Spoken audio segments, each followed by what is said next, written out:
Good evening, folks. So we're back. The draft lottery is over. We know who the top five are now. Number one pick goes to the Dallas Wings. Number two pick goes to the Minnesota Lynx. Number three pick goes to the Seattle Storm. Number four goes to the Washington Mystics. And number five, Chicago Sky. So let's talk about where the Fever pick. The Fever pick at number 10 in the first round. And the feeling is that that's a pretty good slot to be in because it's a pretty deep draft. So we'll see what happens. I got 5 people to talk to you about before we call it a night. But I want to correct myself. The Fever do not have a second round pick at number 25. They do not. They traded that to the Washington Mystics. The pick they have this year beyond number 10 in the first round is number 40, which would be in the third round. So suffice it to say, we're not even talking about that. So let's talk about the names now that are being associated with the Indiana Fever. These are names that people in the know, supposedly, are real basketball experts have associated with that number 10 pick in the first round. So let's talk about these 5 players. Gabriela Jaquez. She is a shooting guard from the UCLA. She's averaging 15.6 points, 7.8 rebounds, and 2.4 assists per game, shooting 47.4% from three-point range in her senior year. So a lot of people feel that's what they need. They need another passing target for Caitlin Clark. We'll see. Okay. Number 2, Gianna Neepkins, another guard out of UCLA. She's averaging 14.0 points, 4 rebounds, and 3.4 assists per game. So there's 2 guards from UCLA being associated with the Fever. This person we have talked about in the past, okay? They mentioned somebody, I forget what publication it was in. Somebody mentioned Yadin Gazon, guard from Maryland, as a potential draft pick for the Fever. And this was probably back, I don't know, late summer when this name first came up. She averages 9.2 points, 3.3 rebounds, and 3.7 assists. Her field goal shooting is at 37.7%.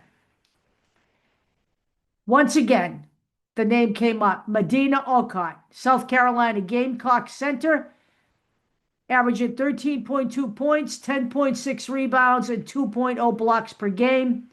Now, she is more of a traditional center.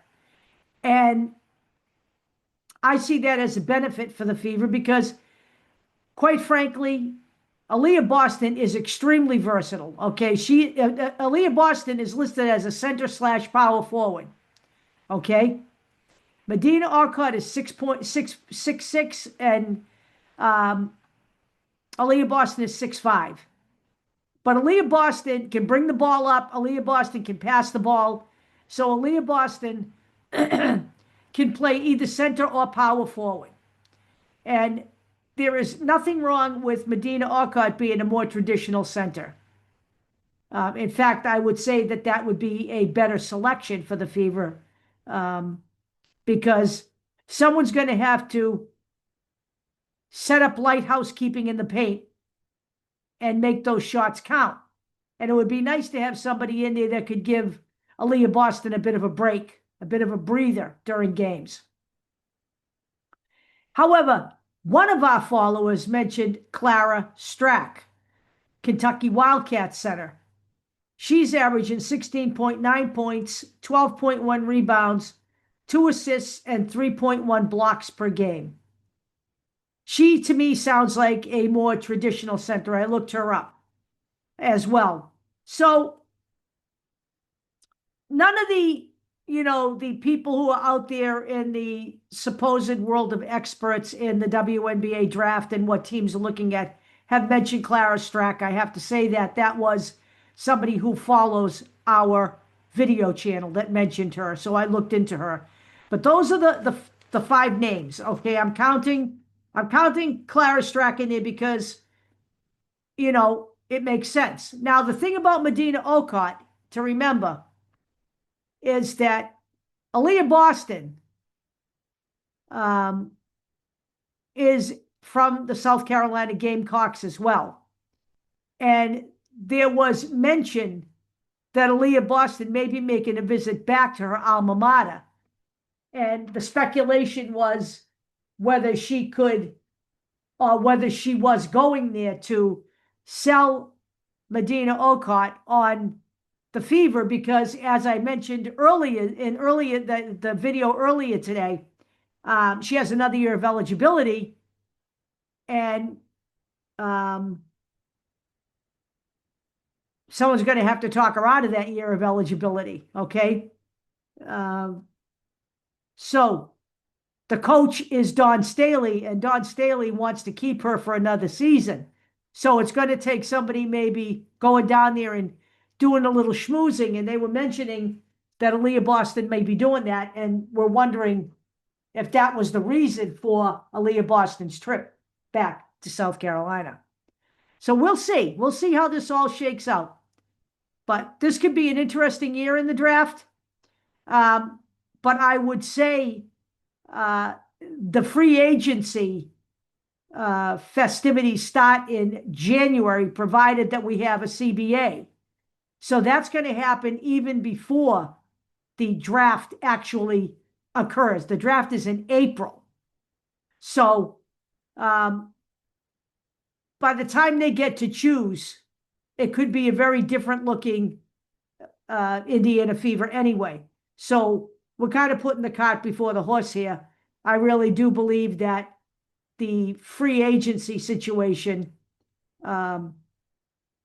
is probably much more important at this point. And again, as I've said, I put the free agent list in the first video from today. I will post it in the Facebook group before I go to bed tonight, and I will talk to you folks tomorrow. I have actually found a great video clip of Caitlin Clark that I want to show you tomorrow. So you should all be looking forward to that, because I actually have never seen this particular clip before. So I will talk to you then. You guys have a great evening. Sleep well. And remember, go Fever, go CC. Okay? That's where we are. Later.